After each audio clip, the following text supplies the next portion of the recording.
क्या तुम्हारी लाइफ सही चल रही है? सब कुछ सॉर्टेड है क्या?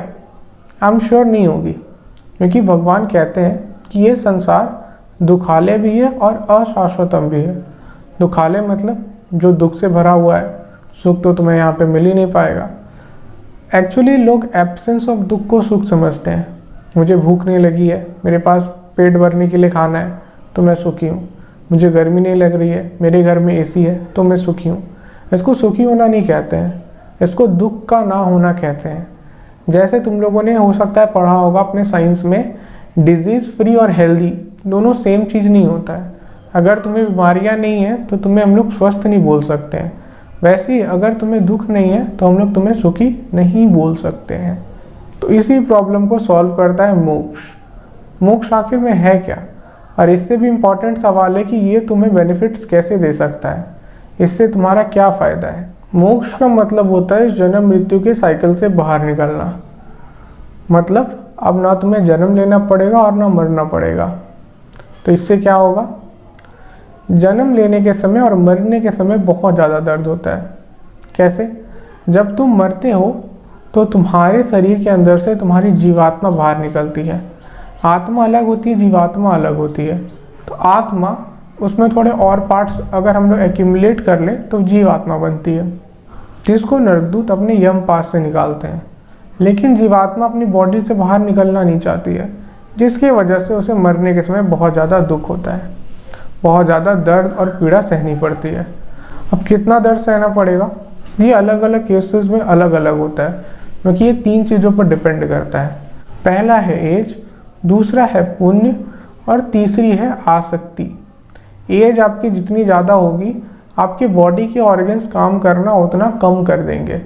तो जब आपकी एज बहुत ज़्यादा हो जाती है, तब अगर आपको नरकदूत उठा के ले जाएंगे तो आपको दर्द महसूस नहीं होगा।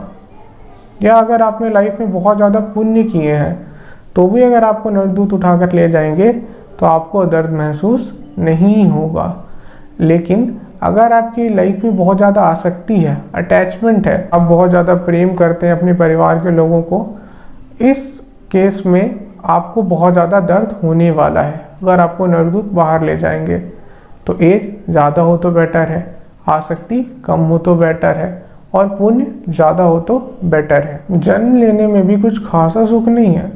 आप माँ के गर्भ में रहते होंगे, कोई इंसान रहे या चाहे कोई जानवर रहे, सब कोई माँ के गर्भ में ही रहते हैं, उसी से निकलते हैं। तो माँ के गर्भ में रहने के समय आपको क्या होता है, बहुत ज़्यादा एसिड्स, कीड़े मकोड़े और माइक्रो ऑर्गेनिजम्स का सामना करना पड़ता है। ये तो हम लोग सबको पता होगा कि हम लोग के बॉडी में कुछ ऑर्गेनिजम्स रहते हैं, कुछ बैक्टीरिया लेवल के होते हैं, मतलब माइक्रो ऑर्गेनिज्म होते हैं, सूक्ष्म जीव होते हैं, बहुत छोटे जीव होते हैं जो हमें आंखों से दिखते नहीं हैं, और कुछ बड़े बड़े कीड़े भी होते हैं पेट में, जिनको आपने कभी कभी हो सकता है देखा हो। मैं एक पिक्चर शो कर दूंगा, ये कहाँ दिखते हैं ये नहीं बताया जाए तो बेहतर है। इस तरह के बहुत सारे कीड़े भी होते हैं बॉडी के अंदर और माइक्रो ऑर्गेनिजम्स भी होते हैं। तो जब बच्चा गर्भ में होता है तो वहाँ पर ये कीड़े जाकर उसको काटते हैं, उसको दुख देते हैं, उसको पीड़ा देते हैं। आपने एक चीज़ नोटिस की होगी कि प्रेगनेंसी के समय आपको बहुत ज़्यादा खट्टा खाने का मन करता होगा। आप जितना ज़्यादा खट्टा खाइएगा आप उतना ज़्यादा एसिड कंज्यूम कर रहे हैं, क्योंकि खट्टा किसका टेस्ट होता है? एसिड का टेस्ट होता है। Acids are sour in test. Lactic acid, tartaric acid, acetic acid, oxalic acid, ये कॉमनली यूज्ड एसिड्स हैं जो अलग अलग सब्सटेंस में पाए जाते हैं, जैसे लेमन, टमाटो, टैमरिंड एट्सेट्रा। तो जितने ज़्यादा एसिडिक चीज़ें आप खाएंगे, आपकी बॉडी में भी उतना ज़्यादा एसिड एक्यूमुलेट होगा, जिसकी वजह से आपके गर्भ में रहने वाले शिशु को और ज़्यादा तकलीफ होगी। क्योंकि एसिड किस नेचर का होता है? कोरोसिव नेचर का होता है। एसिड किसी पेपर के ऊपर डाल दीजिएगा तो क्या होगा? पेपर जलने लगेगा। और जब एसिड किसी इंसान के शरीर के ऊपर चला जाए तो भी उसका सेम इफेक्ट होता है। चींटी के डंक या मधुमक्खी के डंक में भी एसिड ही होता है, जिसकी वजह से जब वो काटते हैं तो आपको दर्द होता है और वो जगह में रेडनेस हो जाती है, स्वेलिंग हो जाती है, वो जगह फूल जाता है और लाल लाल हो जाता है। गर्भ में बच्चा जिस पोजीशन में लटका हुआ रहता है वो भी बहुत ज़्यादा पेनफुल होता है। तो ये क्यों अच्छा नहीं होगा अगर हम लोग इतनी मिजरेबल, इतनी दुख भरी ज़िंदगी को छोड़कर एक ऐसी जगह चल जाएं जहाँ ना कोई दुख हो, ना दर्द हो, ना पीड़ा हो, ना जन्म हो, ना मृत्यु हो, ना बुढ़ापा हो और भी बहुत सारे प्रिविलेजेस हों, तो वहीं जाना बेटर रहेगा, एक बेटर प्लैनेट पे, एक बेटर बॉडी को रिसीव करके।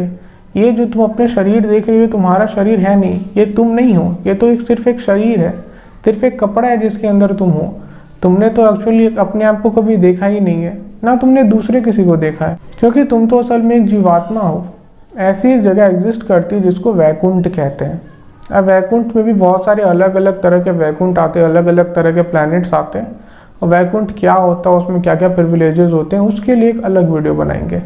जो मोक्ष भी होता है वो भी 5 प्रकार का होता है। अगर वो जानना हो तो कमेंट करना, उसके लिए भी एक अलग वीडियो बनेगी, तभी तुम लोग अच्छे से समझ पाओगे। वैकुंठ एक ऐसी जगह है जहाँ पे कोई गम नहीं है, कोई कुंठा नहीं है। कुंठा मतलब होता है चिंता, एंजाइटी।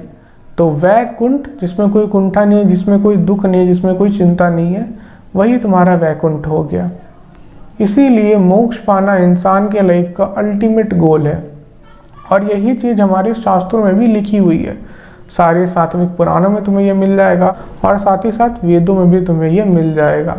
दैट्स वाई मोक्ष एक बहुत ज़्यादा डिज़ायरेबल चीज़ है, और इसको पाने के लिए एफर्ट करना चाहिए। मोक्ष पाने का सबसे इजी तरीका क्या होता है? भक्ति करना। भक्ति करो, इससे रिलेटेड मेरे चैनल पे बहुत सारी वीडियोस होंगी, उनको देखो और इसका लाभ उठाओ।